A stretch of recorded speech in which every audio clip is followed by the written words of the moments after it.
성도 여러분 안녕하십니까? 남재광 목사입니다. 오늘 또 변함없이 하이델베르그 3강으로 여러분들과 함께 하도록 하겠습니다. 오늘 또 게스트분들 함께 해주고 계십니다. 오늘 드디어 우리가 완전체가 됐습니다. 처음에 함께 하시기로 하셨던 네 분이죠. 네 분의 게스트분들 함께 오늘 하이델베르그 3강으로 여러분들과 은혜 나누도록 하겠습니다. 자, 여러분도 잘 모르시겠지만 제가 좀 이 외모에 변화가 생겼습니다. 혹시 영상 보시면서 짐작하시는 분도 있을 수 있는데요. 혹시 고은 선생님 저희 외모에 어떤 변화가 있는지 보이시나요? 뭔가 선명해진. 선명해진 것 같습니까? 예, 맞습니다. 제가 눈썹 문신을 좀 했습니다. 좀 빛이 나죠? 네, 카메라 빨이제 더 잘 받을 겁니다. 여러분들 그래도 제 외모에 집중하지 마시고 하이델베르그 요리 문답 통해서 은혜 받으시기를 주님의 이름으로 축원드립니다. 자, 오늘은요 여러분들 교재 4페이지입니다. 두 번째 질문으로 나가게 되는데요. 오늘 두 번째 질문과 세 번째 질문으로 여러분들과 은혜를 나눌 겁니다. 그런데 여러분, 지난주에 제가 강의가 좀 길었어요. 40분이 넘어가더라고요. 제가 회개합니다. 오늘은 질문이 두 개지만은 30분 안에 끝내도록 하겠습니다. 여러분들 너무 힘들어하지 마시고 우리 같이 은혜를 향해 달려가 보도록 하겠습니다. 자, 5분 동안 복습합니다. 자, 여러분 오늘도 대답 잘 하시는 분들 맛있는 거 오늘은 안 드리지만 실제 강의 때 대답 잘 하시는 분들은 맛있는 거 드리도록 하겠습니다. 자, 우리가 무엇을 통해서 교리 교육을 받고 있습니까? 교재가 뭐죠? 예, 우리 적어놓은 거 보지 말고 제 눈을 한번 보시면서 자, 이제 외우셔야 돼요. 우리 교리 교육 교재가 뭐다? 하이델베르그 요리 문답. 예, 좋습니다. 김유정 사모님 잘할 것 같아요. 하이델베르가 어느 지역이에요? 네, 편집하기. 아니, 저쪽 잘하셨잖아요. 하이델베르그. 그렇죠. 독일 박수. 자, 이건 맞추시겠지. 웨스트민스터 요리문답. 영국, 그렇죠. 네, 제가 갑자기 질문해가지고 당황한 겁니다. 잘 아셨는데. 맞아요. 우리는 하이델베르그 요리문답으로 공부를 하고 이게 이제 독일의 하이델베르그 지역에서 만들어졌습니다. 두 번째 우리가 기억해야 되는 거 있었어요. 오늘날 이 하이델베르그 요리문답이 있게끔 정말 가장 열정적으로 사역해준 한 분 있었습니다. 되게 권력자였어요. 이분의 이름 보지 말고 한번 얘기해 봅시다. 프리드리 3세 맞습니다. 프리드리 3세가 한 명이라고 그랬어요? 이름이 똑같은 사람 여러 명 들었죠? 예. 그래서 프리드리 3세라고 하는 그 이름이 여러 명인데 그 중에서 한 분이 계세요. 그분이 누구냐면 오늘날 이 하이델베르그 요리문답이 있도록 애써주신 분입니다. 사진으로 영상으로 보여드렸으니까 우리 방송 보시는 분들도 지난 영상 보시면 쭉 알 수가 있습니다. 예. 우리는 하이델베르그 요리문답으로 공부를 한다. 그리고 이 하이델베르그 요리문답이 있기까지 프리드리 3세라고 하는 사람의 헌신이 있었다는 것을 우리가 공부했습니다. 자, 질문 1번으로 잠깐 넘어가 봅시다. 여기도 간단하게 복습하고 넘어갑니다. 자, 이 하이델베르그 요리문답의 가장 중요한 첫 번째 질문 좀 어려웠어요. 왜냐면 대답이 길었기 때문에. 그런데 만드신 분들이 욕심이 있었어요. 왜냐면 우리 수학 공부도 계속 앞에 한 10장만 계속 하다가 끝내는 친구들 있잖아요. 끝까지 못하는 친구들이 있어. 그래서 최대한 1번에다 다 넣어야 돼. 그래가지고 조금씩 다 넣다 보니까 1번 답이 좀 길어요. 삶과 죽음 가운데 우리의 유일한 위로가 무엇인가에 대한 질문을 했고, 여기에서 간단하게는 세 가지로 우리가 위로를 삼을 수 있다는 것을 지난 시간에 공부했습니다. 첫째가 뭐였냐면 우리의 인생이 하나님의 계획과 섭리 가운데로 움직이고 있다는 거예요. 여러분 이걸 믿으셔야 됩니다. 여러분들이 힘들고 어려운 일 있을 때요. 오늘 일부 설교에서도 요셉 얘기가 나오는데요. 여러분 요셉이 감옥 갇히고 형들한테 팔려가고 그럴 때 이게 무슨 하나님의 계획이야 하면서 마음속에 분노가 일었을 수도 있습니다. 그런데 나중에 요셉이 고백합니다. 그 또한 다 하나님의 계획이었다는 것이죠. 물론 이 하나님의 계획과 섭리를 바라보는 시각이 이 칼빈의 신학위에 놓여있는 이 하이델베르그 요리문답에서 보는 시각과 감리교의 시각은 조금 다른 면이 있습니다. 근데 그것은 여러분 20번 때에 가면은 어차피 정식으로 물음이 나와요. 그때 여러분들과 자세히 공부하도록 하고, 어쨌거나 하나님은 주도적으로 주권을 갖고 우리의 인생을 이끌고 가신다. 그렇기 때문에 괴로워하고 슬퍼하지 마라. 그러한 것들 가운데 속에서도 하나님의 뜻이 있을 것이다. 그것이 지난 시간 첫 번째 위로였고요. 두 번째로는 뭐가 있었나요? 우리가 그렇게 하나님의 의도대로 가고는 있지만은 또 뭐가 있었어요? 우리가 이 죽음과 이 영적 죽음과 육체적 죽음에 대한 고통이 있었는데 그것을 또 예수님의 피로써 우리가 다 해결받았다는 것. 그리고 마지막으로 우리는 주님의 자녀답게 끝까지 성화의 길을 우리 주님께서 붙잡고 우리를 이끌어 가실 것이라는 확신이 지난 시간에 우리의 큰 위로가 되었다는 것이죠. 자, 이제 오늘 새로운 2번 문제로 가도록 하겠습니다. 제가 질문을 읽을 테니까요. 우리 방송 보시는 성도님들도 제가 자막으로 띄워드릴 테니까 같이 큰 목소리로 여러분들이 답을 읽어주시면 되겠습니다. 제가 질문하겠습니다. 당신이 이러한 위로 속에서 살고 복된 죽음을 막기 위해서 반드시 알아야 할 것들은 무엇입니까? 자, 여러분들 읽어주세요. 시작. 세 가지입니다. 첫째로 나의 죄가 얼마나 크며 비참한지를 알아야 합니다. 둘째로 내가 나의 모든 죄와 비참함으로부터 어떻게 구원받았는지를 알아야 합니다. 셋째로 이와 같은 구원에 대해서 하나님께 내가 얼마나 감사해야 할지를 알아야 합니다. 아멘. 자, 이제 여러분들과 판사하면서 같이 공부할 건데요. 일단은 이 질문의 핵심은 이거예요. 지난 시간에 1번을 통해서 우리가 하나님의 그 위로, 우리가 우리 인생 고통과 괴로움이라고 비참하다고 생각했는데 하나님께서 우리에게 위로, 하나님의 위로를 주셨어요. 근데 그 위로가 내 것이 되게 하려면 우리가 뭘 알아야 되냐? 그 하나님의 위로가 내게 되려면 우리가 무엇을 깨달아야 되느냐가 오늘 질문의 핵심입니다. 우리 질문에서 세 가지를 지적해주고 있는데요. 첫 번째가 여러분들이 이렇게 답해 주셨습니다. 첫째는 뭐냐면 나의 죄를 스스로 인식할 수 있어야 한다는 것입니다. 내가 죄인이라는 것을 인식해야 깨달음도 오고 그 다음에 내가 변화에 대한 의지도 생기겠죠. 그래서 나의 죄에 대한 인식이 있어야 되고 그것이 얼마나 비참한지를 깨달아야 한다는 것입니다.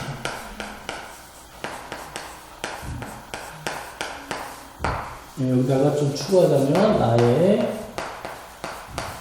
죄를 인식하고 죄의 비참함을 우리가 알아야 한다는 것이죠. 내가 죄인이라는 것, 그리고 그 죄가 나의 삶을 고통스럽게 한다는 것을 아는 것만으로도 큰 은혜라는 것이죠. 거기에서 복음이 출발하기 때문에 그렇습니다. 자, 두 번째로 여러분들이 이렇게 읽어주셨습니다. 둘째로 내가 나의 모든 죄와 비참함으로부터 어떻게 구원받았는지 알아야 된다. 이와 같은 것은 비참한 것인데 난 구원받았어. 이것들은 더 이상 나를 지배하지 못해. 근데 그걸 내가 어떻게 받았는데 내가 어떻게 구원받았는지에 대한 이야기죠. 그래서 두 번째로는 이렇게 정리할 수 있을 것 같습니다. 정리할 수 있을 것 같습니다. 어떻게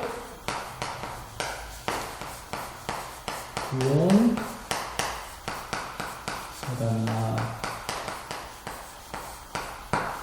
그리고 세 번째로 우리가 하나님의 위로를 얻기 위해서 세 번째로 무엇을 깨달아야 하는가. 여기에서는 이렇게 말하고 있습니다. 이와 같은 구원에 대해서 하나님께 내가 얼마나 감사해야 할지를 알아야 합니다. 첫 번째도 깨달았고 두 번째를 깨달아서 하나님의 위로를 받은 우리들이 감사하면서 살아야 된다. 감사의 삶에 대해서 우리가 알아야 된다라고 얘기해주고 있다는 거예요. 이게 우리 신앙의 선배들이 성경 이곳저곳을 찾아서 내린 결론이 바로 우리가 하나님의 그 위로를 얻기 위해서는 이 세 가지를 깨달아야 한다는 것입니다. 자, 그런데 이것은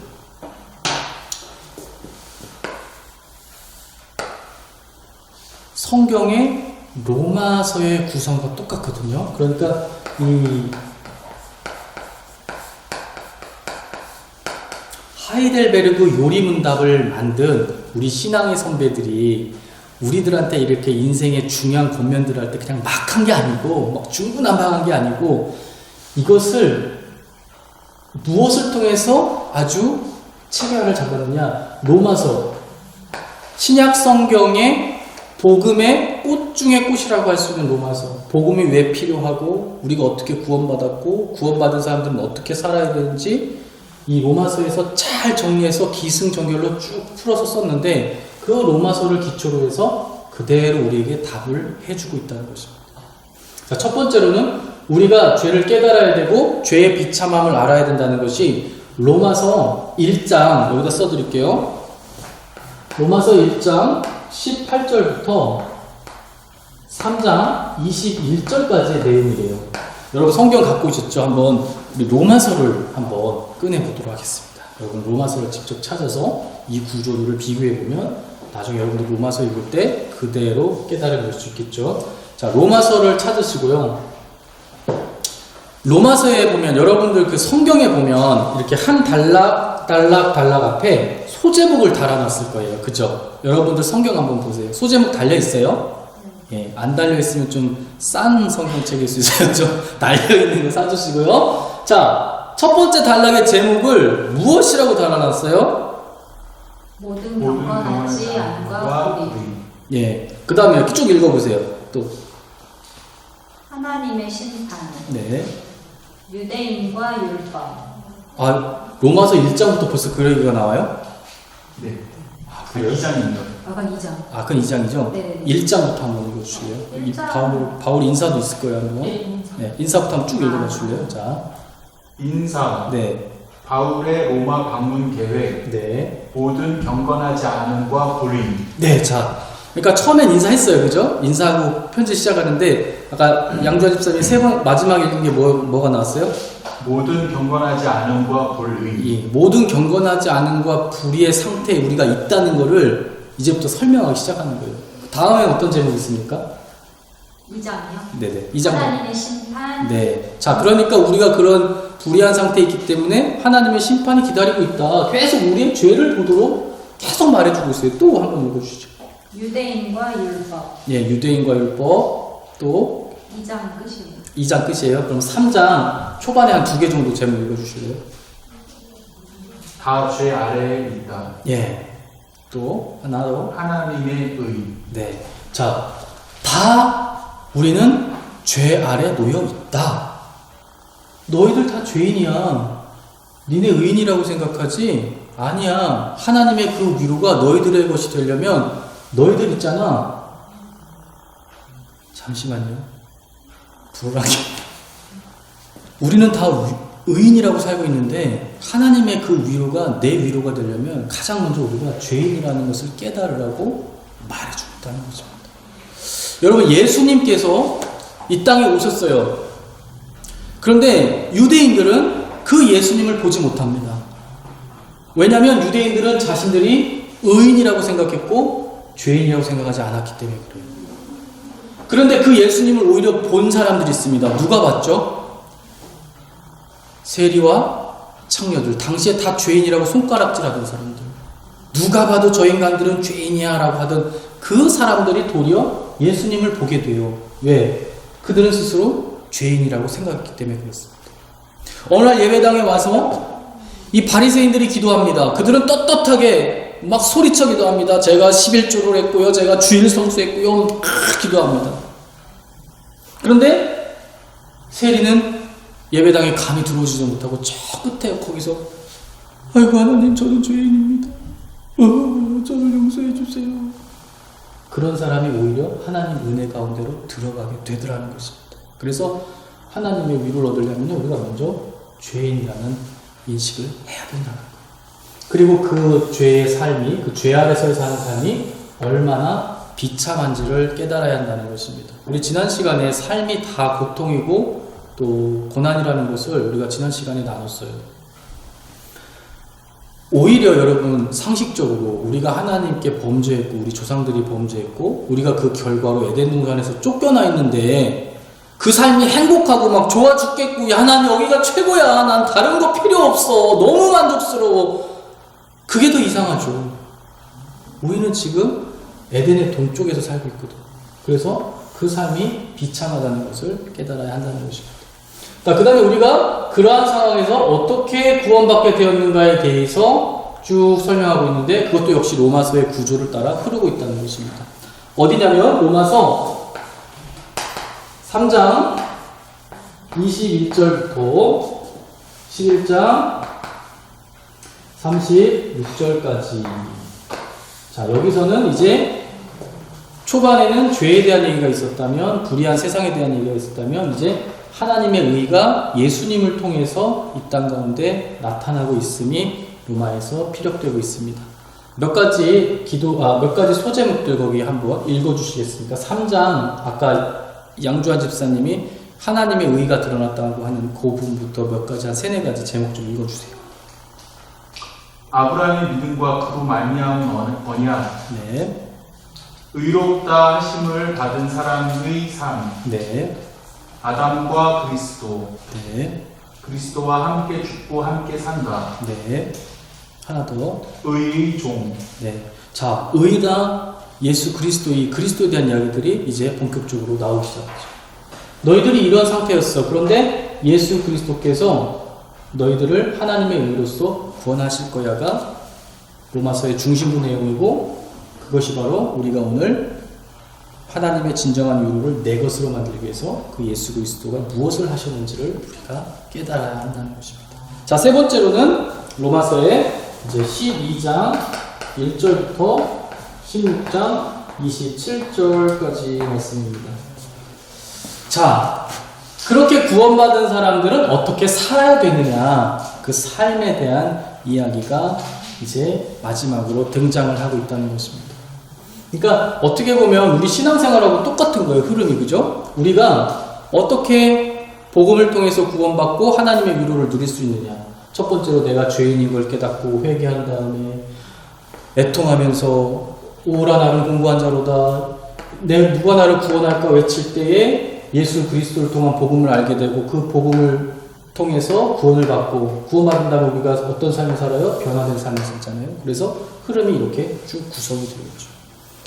자, 그래서 질문 2번 다시 한번 정리하자면, 당신이 이러한 위로 속에서 살고 복된 죽음을 막기 위해 반드시 알아야 될 3가지는 바로 이 3가지라는 것입니다. 첫째로 나의 죄가 얼마나 크며 비참한지를 알아야 되고, 또 둘째로 내가 나의 모든 죄와 비참함으로 어떻게 구원받았는지에서 예수 그리스도의 이름이 나와야 되고, 또 셋째로 이와 같은 구원에 대해서 하나님께 내가 얼마나 감사하면서 살아야 하는지를 우리가 깨달아야 한다라고 성경이 말해주고 있다는 것입니다.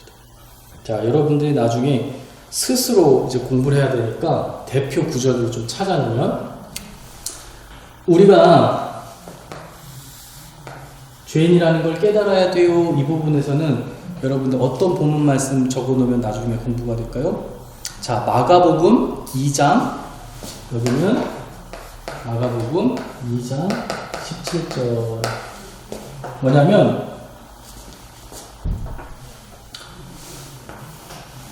예수님께서 야, 의원은 병자들에게 필요한 거야 하면서 말씀하신 부분이 있어요.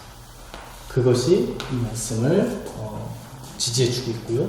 또 죄 아래서 사는 삶, 아버지를 떠난 삶이 얼마나 비참한지는 어떤 말씀 성경 보면 우리가 깨달을 수 있을까요? 탕자 이야기. 탕자가 아버지 품에 있을 때는 그게 행복인 줄 몰랐어요. 근데 떠나서 죄 가운데 가니까 그 삶이 말로 이루 말할 수 없게끔 힘들었어요. 그래서 이 부분은 누가복음 탕자 이야기가 여러 군데 나오는데 누가복음 15장에 탕자 이야기가 나옵니다. 그래서 그 옆에다가 적어 놓으시면 나중에 여러분들이 누굴 가르치거나 이제 묵상할 때 도움이 됩니다. 또 어떻게 구원받았는가에 대해서는 이사야서 53장에 보면 예수 그리스도께서 우리를 구원하시기 위해서 어떤 고통들을 참으셨는지에 대해서 쭉 설명이 나오거든요. 그래서 예수 그리스도에 대한 이야기가 나오기 때문에 이사야서 53장을 여러분들이 보시면 나중에 도움이 되실 겁니다. 자, 세 번째로는 값없이 주시는 우리 구원에 대한 감사에 대해서는 로마서 7장 24절부터 25절이라고 적어 놓으시면 나중에 여러분들이 이 본문을 찾아서 읽으시면 맞아. 우리가 이제 그렇게 값없이 구원받았으니까 우리 감사하면서 살아야 돼. 또 이 감사에 대한 찬양이 시편의 103편과 104편에 잘 묘사되어 있습니다. 그래서 여러분들이 시편을 읽으면서 내가 하나님께 감사하는 삶 살아야지. 또 요한일서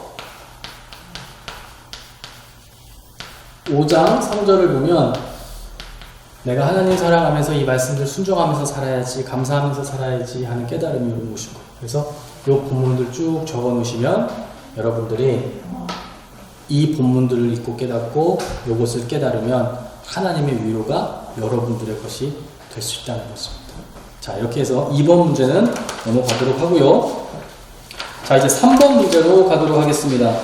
자, 3번 질문을 이렇게 하고 있습니다. 당신은 어디로부터 당신의 죄와 비참함을 알 수 있습니까? 우리가 이 세 가지를 깨달아야 되는데, 그렇다면 내가 죄인이라는 것을 우리가 무엇을 통해서 어떻게 깨달을 수가 있냐? 난 죄인 같지 않은데. 여러분, 저도요, 청년 때는요, 한때 그런 생각했어요. 내가 무슨 죄인이야?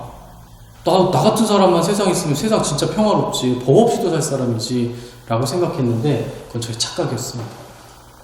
날마다 깨닫죠. 나는 죄인이구나. 근데 우리가 무엇을 통해서 내가 죄인이라는 것을 깨달을 수 있냐는 것이 바로 세 번째 질문입니다. 여러분들은 이 질문에 뭐라고 답하시겠습니까? 내가 죄인이라는 거 어떨 때 깨달으세요, 여러분? 우리 그런 막 내가 의롭다고 생각이 드세요? 아니면 막 좀 나 좀 아닌 것 같아 이런 생각 드세요? 아닌 것 같아. 좀 어떨 때 좀 그런 걸 느끼세요? 우리 보통 TV 같은 거 보면 방송에서 뭐 이렇게 잘못한 사람들 나오면 어떨 땐 막 욕하다가도 아유 나도 저 상황 되면 저럴지도 모르겠다. 아유 나도 나쁜 놈이지 이런 생각 저는 가끔 하거든요. 그래서 우리가 다 죄인이라는 것입니다. 근데 무엇을 통해서 우리가 깨달을 수 있느냐? 하나님은 우리가 죄인이라는 것을 깨달을 수 있도록 어떤 방편들을 주셨는지가 3번 물음의 핵심입니다. 우리 답을 큰 목소리로 함께 읽어보도록 하겠습니다. 시작! 하나님의 율법으로부터 알 수 있습니다. 예, 우리가 하나님의 율법을 통해서 그것들을 깨달을 수 있다는 것입니다. 한때 하나님의 율법이 굉장히 폄하됐죠. 이제 율법의 시대가 지났기 때문에 율법은 아무짝에도 쓸모없어. 율법이 무슨 필요야. 또 율법이 몽학선생이다라고 성경에서 말했기 때문에 야 몽학선생이면 다 자기 역할 끝나면 이제 다 사라지는 거야. 없어지는 거야. 율법 하나도 안 중요해. 그렇게 우리가 착각하면서 신앙생활을 했다는 거야. 근데 하나님은 율법의 역할들을 다 남겨놓으셨고 그 율법을 통해서도 우리 가운데 은혜를 베푸신다는 것입니다. 자, 첫 번째로 방송 보시는 분들 중에 초신자분들도 있으니까 율법이라는 게 뭐냐? 말이 어렵잖아요. 그죠? 율법. 그래서 제가 사전적 의미를 찾아봤습니다. 율법은 하나님이 모세를 통하여 이스라엘인에게 준 생활과 행위 규범을 말합니다. 자, 하나님께서 이게 율법이라는 것입니다. 율법은 하나님께서 모세를 통해서 이스라엘인에게 준 생활과 행위 규범을 율법이라고 말한다. 이 율법에 대해서 성경에서 핵심적으로 다루어지는 것이 성경 출애굽기하고 또 어디가 있냐면 레위기가 있습니다. 여기에 하나님의 이스라엘 백성들에게 주신 율법에 대한 내용들이 자세히 풀어져서 설명이 되어 있습니다.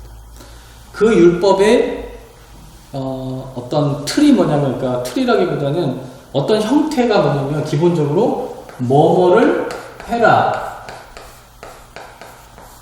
그 다음에 뭐뭐를 하지 마라. 의 형태로 하나님께서 율법을 주셨어요. 굉장히 이해하기 쉽고 명확하죠. 하나님께서 이렇게 해라. 이런 것은 하지 마라라고 이런 형태로 율법을 주셨다는 거예요. 그래서 내 삶에서 하나님이 하라고 하는 것은 내가 하고 있는가? 하나님께서 하지 말라고 하는 것을 나는 하지 않고 있는가를 통해서 비추어 보면, 아, 내가 하나님의 뜻과 지금 전혀 다른 삶을 살고 있네? 내가 죄인이구나 라는 것을 이 율법에 비추어서, 그 틀에 비추어서 우리가 깨달을 수 있다는 것입니다.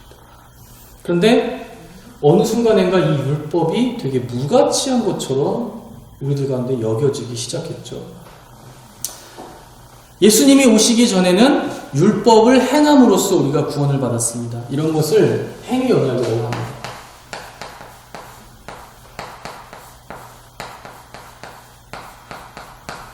하나님께서 사람을 구원하실 때 율법을 주시고 그 율법을 지킴으로써 구원하셨다는 거예요. 지키는 사람을 구원하셨다는 거예요. 이것을 행위 언약이라고 합니다. 그런데 이 행위 언약은 유통기한이 있어요. 적어도 구원에 있어서만큼은 이 행위 언약이 끝나는 시점이 옵니다. 그 시점이 뭐냐면 바로 세례 요한 때까지는 예수님을 통한 구원의 문이 열리기 전이기 때문에 그때는 율법을 통해서 사람들의 행위를 통해서 하나님이 구원을 하셨다는 것이죠. 그런데 그 이후에는 이제 예수 그리스도를 통해서 은혜로서 선물과도 같이 구원을 베푸세요. 이것을 은혜의 언약이라고 합니다. 은혜의 언약.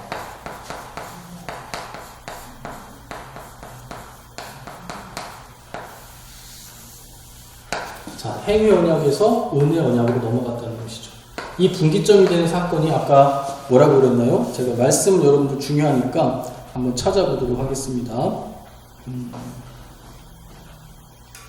누가복음 16장 16절을 한번 찾아보도록 하겠습니다.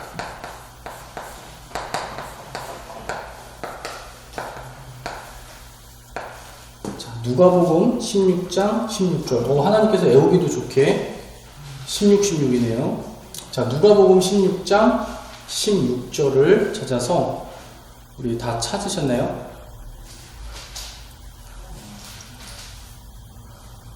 다 찾으셨으면 우리 한 목소리로 한번 읽어보겠습니다. 시작! 율법과 선지자는 요한의 때까지요. 그 후부터는 하나님 나라의 복음이 전파되어 사람마다 그리로 칭하느니라. 아멘.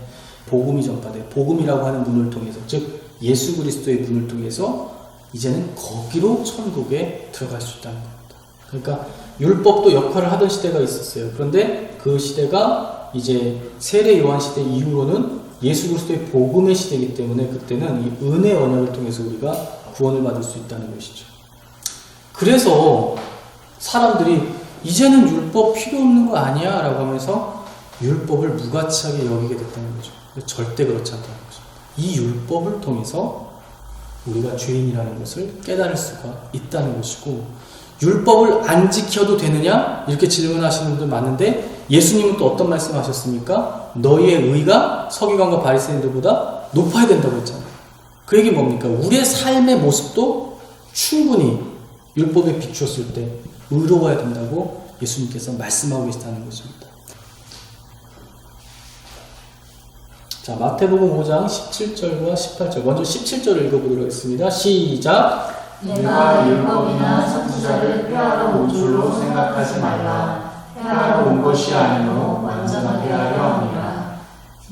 예, 율법을 예수님께서 없애려고 오신 게 아니라 완전하게 하시기 위해서 오셨다고 말씀하고 계시다는 거예요. 계속해서 18절 읽겠습니다. 시작! 진실로 너희에게 이르노니 천지가 없어지기 전에는 율법의 일점일도 결코 없어지지 아니하고 다 이루리라.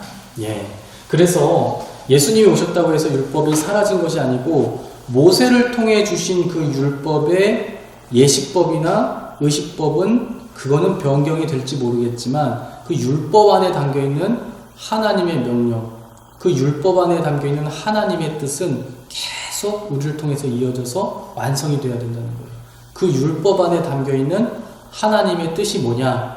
가장 중요한 것이 하나님을 사랑해야 되고 이웃을 사랑해야 된다는 것이 그 율법 전체 내용의 핵심이라는 것입니다.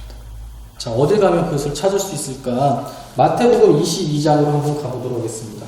마태복음 22장 35절부터 40절에 나와 있는데요. 마태복음 22장 찾아보도록 하겠습니다. 마태복음 22장 35절 40절인데 35절 같이 한번 읽어보겠습니다. 시작. 중에 한 율법사가 예수를 시험하여 묻되 네, 36절 시작. 선생님, 율법 중에서 어느 계명이 크니까? 예, 가장 어느 계명이 크냐고 율법의 그 계명 중에서 물어봤어요. 자, 이어서 시작. 예수께서 이르시되 내 마음을 다하고 목숨을 다하고 뜻을 다하여 주 너의 하나님을 사랑하라 하셨으니. 예, 첫 번째 가장 중요한 게 뭐라고요? 그 율법에 담겨있는 가장 핵심은 하나님을 어떻게 사랑해라? 예, 마음을 다하고 목숨을 다하고 뜻을 다해서 사랑해라. 율법 없어진 거 아니야. 너희들 지금도 율법 지켜야 돼. 목숨 다하고 뜻 다하고 너희들 하나님 사랑해야 돼 라고 말씀하신다는 거예요. 계속해서 읽도록 하겠습니다. 시작. 이것이 크고 첫째는 계명이요 네, 계속해서 둘째도 그와 같으니 내 이웃을 내 자신같이 사랑하라 하셨으니. 이 두 계명이 온 율법과 선지자의 강령이니라. 아멘.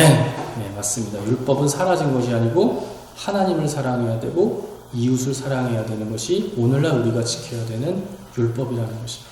율법은 사라진 게 아니고 이 사랑 안에서 완성이 된다는 것입니다. 자, 그러면 이제 율법에 대해서 우리가 조금 마무리해서 정리하고 오늘 강의 마칠 건데요. 나중에 예정론 다룰 때 조금 자세하게 설명을 드리겠지만 요 강의를 들으면 조금 여러분들이 율법을 어떻게 바라봐야 되는지에 대해서 조금 인식이 생기실 겁니다. 자, 율법을 바라보는 관점, 또 교리가 다양하게 파생되는 이유, 그 갈림길에 뭐가 있냐면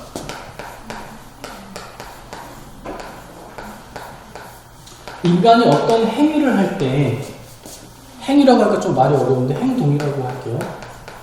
인간이 어떤 행동을 할 때 이 행동의 주체가 누구냐.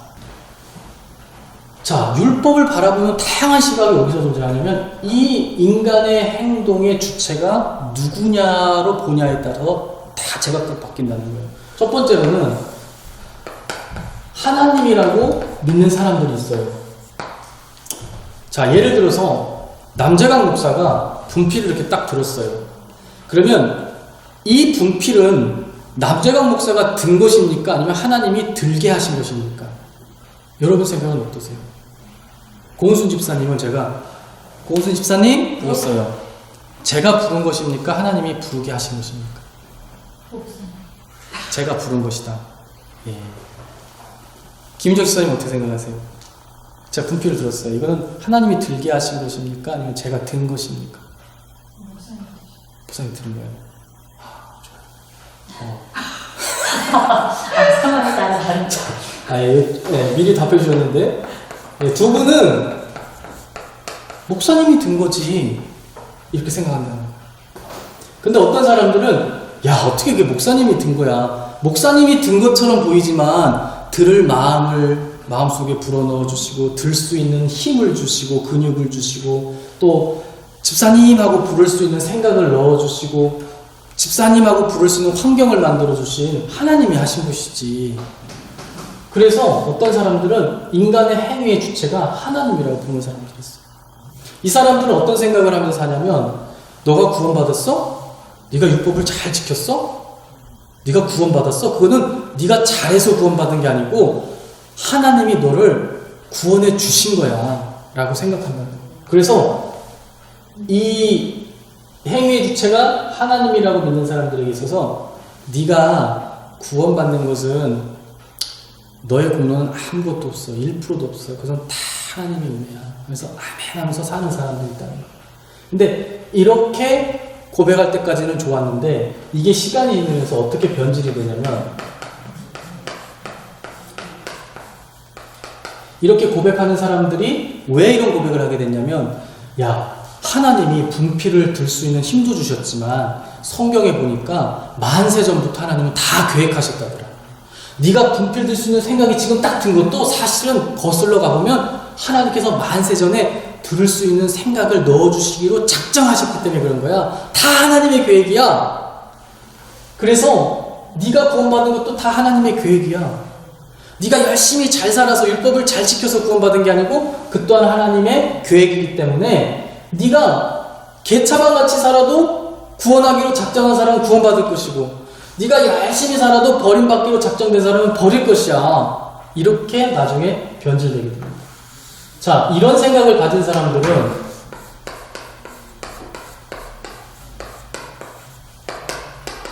율법을 잘 지킬까요? 아니면 잘 안 지킬까요? 잘 안 지키겠죠. 왜냐면 야, 그렇게 열심히 율법 지키는 게 무슨 의미야? 열심히 교회 나가는 게 무슨 의미야? 주일 성수하는 게 무슨 의미야? 네가 착하게 살려는 게 무슨 의미야? 그 의미 없어. 다 하나님의 계획 안에 있고 네 행동도 네가 하는 게 아니고 다 하나님이 결정하시는 거에서 이게 변질되면 이렇게 가게 되는데, 이렇게 율법을 지킬 필요가 없다고 말하는 것을 율법 폐기론이라고 합니다. 웨슬리 목사님이 활동하던 시대에 이게 아주 팽배했어요. 영국 사회가 아까 여러분 2부 설교 들었지만 막 굉장히 막 그 타락하고 피폐해졌잖아요. 그 안에는 하나님의 주권을 인정하는 게 잘 적용되면 너무 은혜스러운 건데 이게 잘못 적용이 되면 변질이 돼서 율법 폐기론이 되고, 율법 폐기론은 나중에 어디로 흘러가게 되냐면 이 사회의 도덕성이 완전히 그냥 바닥으로 떨어지게 됩니다. 잘못된 적용인 거예요. 이런 사람들은 율법을 어떻게 바라봐요? 그거 율법 그거 아무 의미 없어. 그거 이미 다 시대 지난 거야. 그거 사라져야 되는 거야. 바울의 글 봐봐. 바울의 글 보면은 율법 그거는 아주 저주받은 그거 아니야. 예수 그리스도가 짱이야. 은혜가 짱이야. 율법 다 필요 없어. 이렇게 흘러가게 된다는 거. 잘못된 거겠죠, 여러분. 너무 극단화됐다는 거죠.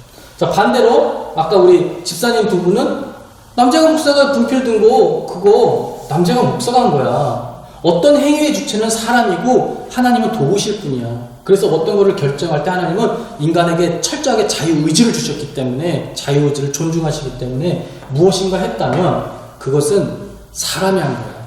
그러니까 나는 신앙생활을 내 의지를 갖고 열심히 해야 돼. 자, 이렇게까지만 적용되면 너무 은혜스러워요. 그런데 여기도 변질이 되죠. 나중에 이게 또 변질이 될 수 있습니다. 자, 이게 변질이 되면 나중에 뭐가 되냐면 율법주의가 돼요. 이 율법주의는 딱 봐도 여기는 율법 버려야 된다고 한다면 여기는 율법을 잘 지켜야지 구원받는 거야. 야, 물론 예수님을 통해서 예수님 믿을 때 구원받지. 근데 예수님을 어떻게 믿어? 네가 잘 믿는 거잖아. 네가 결정을 하고 결단하고 돌이키고 네가 잘하는 거잖아. 그러니까 결국에는 하나님께서 누굴 구원하셔? 그런 의지 있는 사람, 잘 지키는 사람, 열심히 하려고 하는 사람을 구원하는 거야. 그래서 이것도 변질되면 나중에 율법주의가 돼. 그래서 예수님이 오셨을 때 바리새인들 같은 경우는 대표적으로 바리새인이죠. 바리새인은 예수님을 통한 조건 없는 은혜의 구원? 그거 받아들일 수가 없는 거야. 왜요? 이 사람들은 율법주의에 빠져 있거든. 야, 하나님도 사람의 의지를 갖고 잘 신앙생활 할 때 구원하지. 그래서 율법주의로 흐르게 될 수 있다는 겁니다. 근데 이 두 개는 다 잘못된 변질된 믿음이라는 겁니다. 여러분, 율법을 지킴으로 구원받는 건 아니지만 이 시대는 예수 그리스도를 믿는 믿음으로 하나님의 선물로 조건 없이 우리에게 구원이 오지만은 이 율법은 버려질 것이 아니라 우리가 죄인이라는 것을 끊임없이 비추어주는 거울이 되고 또 우리 삶의 규범이 될 수 있다는 것입니다. 그래서 율법은 중요하다. 그래서 3번 질문. 우리가 죄인이라는 것, 그 우리의 삶이 비참하다는 것 어디로부터 알 수 있느냐? 율법을 통해서 깨달을 수 있다는 겁니다. 그래서 율법 중요하다는 거죠. 자, 이렇게 해서 우리가 2번과 3번 공부를 마쳤는데요. 오늘 또 회개해야 될 것 같네요. 시간이. 아니에요, 아직. 편집으로 좀 잘라내겠습니다. 보시는 분들 평안하도록. 예. 자, 2번과 3번 핵심을 통해서 우리가 2번, 지난 시간에 배운 그 하나님의 그 위로, 우리가 어떻게 내 것으로 만들 수 있는가? 내가 죄인이라는 걸 깨달아야 되고, 그 죄인이었지만 예수님을 통해서 구원받았다는 걸 알아야 되고, 구원받은 사람은 감사하면서 신앙인답게 살아야 되는 걸 알아야 된다는 것을 이 시간에 배웠고, 그럼 내가 죄인이라는 걸 깨달아야 되는데 어떻게 깨달을 수 있어? 나 몰라, 어떻게 해? 큰일 났어. 아니에요. 하나님이 율법을 주셔서 율법의 거울을 통해서 우리가 죄인이라는 것을 깨달을 수 있다. 근데 이 율법도 잘못 적응하면은 이렇게 변질될 수가 있는데, 한쪽으로 변질되면 율법 폐기론이 돼서 도덕성이 땅에 무너져서 신앙생활 개차반같이 하게 되고, 또 잘못 변질돼서 율법을 잘 지켜야 돼, 율법 지켜서 구원받는 거야 하면은 바리새인처럼 돼가지고 나중에 강박증, 여러분 신앙도요 강박증 있게 신앙생활 하셨어요. 기쁨이 아니라 오늘 주일 성수해야 되는데 왜 주일날 막 하면서 강박증에 자기를 누르고 주변에 또 안 지킨 사람들 막 정죄하는 이런 스타일로 흐를 수가 있다. 그렇게 되면 안 되겠죠.